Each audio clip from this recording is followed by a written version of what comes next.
बिना सोडा, बिना इनो आज मी बनवलेली आहे गुजरातची फेमस पॉप्युलर रेसिपी इडळा. त्यामध्ये मी इनो किंवा खायचा सोडा याचा अजिबात वापर केलेला नाही आहे. तरी देखील ही रेसिपी एकदम सुपर सॉफ्ट आणि स्पॉन्जी बनते. एकदा का तुम्ही ही रेसिपी बनवाल ना, तर माझी गॅरंटी आहे तुम्ही ही पुन्हा पुन्हा बनवाल. एकदम परफेक्ट रेसिपी आहे ब्रेकफास्टसाठी. तुम्ही ही रेसिपी नक्की ट्राय करून पहा आणि अगदी कमीत कमी साहित्यामध्ये बनवून देखील तयार होते. तर नमस्कार, मी रुपालीज रेसिपीमध्ये तुम्हा सर्वांचे खूप खूप मनापासून स्वागत आहे.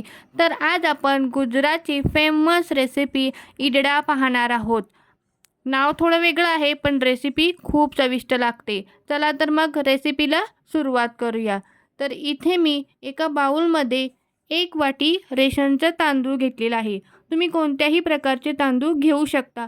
फक्त आपण बिर्याणीसाठी जो मोठा राईस असतो तो अजिबात घ्यायचा नाही आहे. इथे नॉर्मल आपण रेग्युलर राईस बनवण्यासाठी भात घेतो किंवा तांदूळ घेतो तेच घ्यायचे आहेत. आता सोबतच मी इथे अर्धी वाटी उडदाची डाळ घेतलेली आहे. ही बिना छिलकेवाली उडदाची डाळ आहे.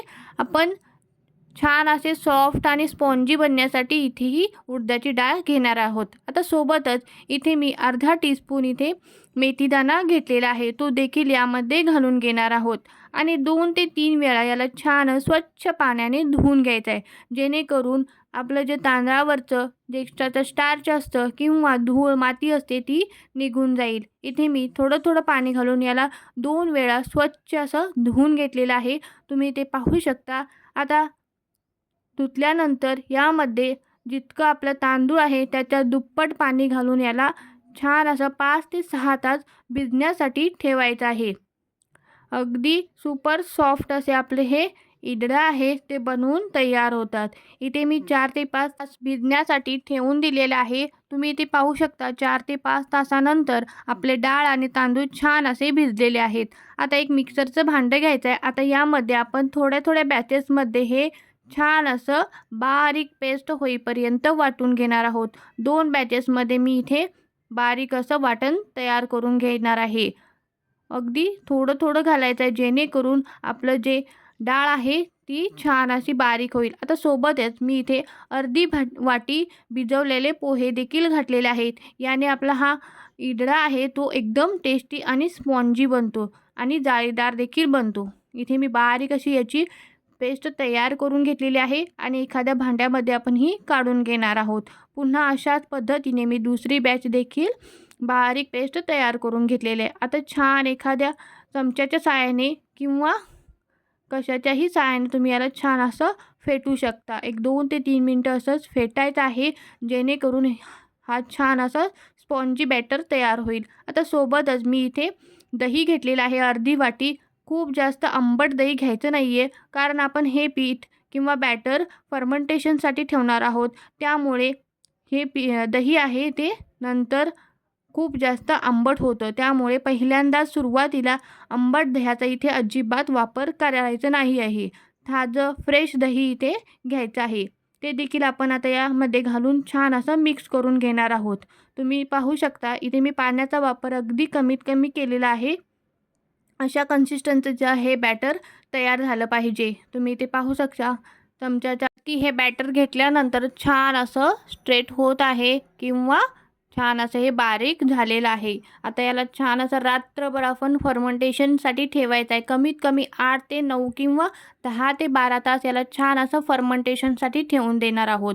तुम्ही ते पाहू शकता छान असं आपलं हे पीठ फर्मंट झालेलं आहे. यामध्ये दह्याचा वापर केलेला असल्यामुळे हे इडलीसारखं खूप जास्त भिजत नाही किंवा फर्मंट होत नाही. त्यामुळे हे अशाच पद्धतीचे हे बॅटर तयार होतं. पण रेसिपी मात्र खूप छान चविष्ट लागते. याला तुम्ही इडलीची बहीण म्हटलात तरी देखील चालेल. आता याला छान असं मिक्स करून घेऊयात जेणेकरून आपलं पीठ आहे ते आणखीन फ्लफी बनेल. सोबतच याला आणखीन छान अशी टेस्ट येण्यासाठी मी ते हिरवी मिरची, आलं आणि लसूणची छान असं दरदरीत वाटण करून घातलेलं आहे. सोबतच यामध्ये थोडीशी किंचितचं हिंग देखील घालायचं आहे आणि आपल्या चवीनुसार यामध्ये मीठ देखील घालायचं आहे. मी ते अर्धा टीस्पून मीठ घातलेलं आहे.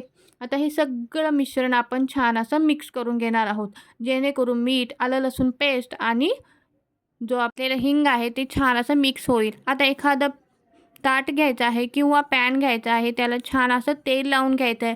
सगळीकडे हाताने किंवा ब्रशने आपण छान असं तेल लावून घेणार आहोत, जेणेकरून आपलं हे बॅटर आहे ते पॅनला चिकटणार नाही. आता थोडं बॅटर घालून यामध्ये आपण स्टीम करून घेणार आहोत. मी अगदी खूप जास्त बॅटर घालायचं नाही, अगदी थोडंच बॅटर घालायचं आहे, कारण हे फुलल्यानंतर अगदी डबल होतं. त्यामुळे मी इथे 2 ते 3च पळी हे बॅटर घालून घेतलेलं आहे. आता आपण ह्याला छान अशी टेस्ट अजून वाढवण्यासाठी एक मेन इन्ग्रीडियंट घालतोय, तो म्हणजे इथे मी ठेचलेलं मिरी घातलेली आहे. याने फ्लेवर खूप छान येतो. तुम्ही ही मिरी जरूर घाला. जी काळी मिरी असते नॉर्मलवाली, आपण ती हलकीशी आपण ठेचणार आहोत किंवा बारीक अशी दरदरीतच करायची आहे. खूप जास्त पावडर करायची नाही आहे अजिबात. दरदरीत असं करून आपण याच्यावरती घालून घेणार आहोत. पुन्हा मी थोडंसं कलरसाठी इथे लाल तिखट घातलेलं आहे. तुम्ही याच्याचवरती कोथिंबीर घातली तरी देखील चालेल. आता एखाद्या कढईमध्ये छान असं मी हे स्टीम करून घेणार आहोत. खाली पाणी घालायचं आहे आणि एखादं वरती झाकण ठेवायचं आहे आणि याला 10 ते 15 मिनटं असं स्टीम करण्यासाठी ठेवून देणार आहोत. तर यासोबत खाण्यासाठी मी इथे छान अशी हिरवी चटणी देखील बनवलेली आहे. मिक्सरच्या भांड्यामध्ये अर्धा टीस्पून जिरं आणि 2 ते 3 चमचे मी इथे फुटाण्याची डाळ देखील घातलेली आहे. सोबतच चवीनुसार हिरवी मिरची देखील घालायची आहे आणि 2 ते 3 अद्रकचे तुकडे देखील घालायचे आहे. सोबतच 5 ते 6 लसणाच्या पाकळ्या देखील घातलेल्या आहेत आणि चवीपुरतं मीठ देखील घालायचं आहे.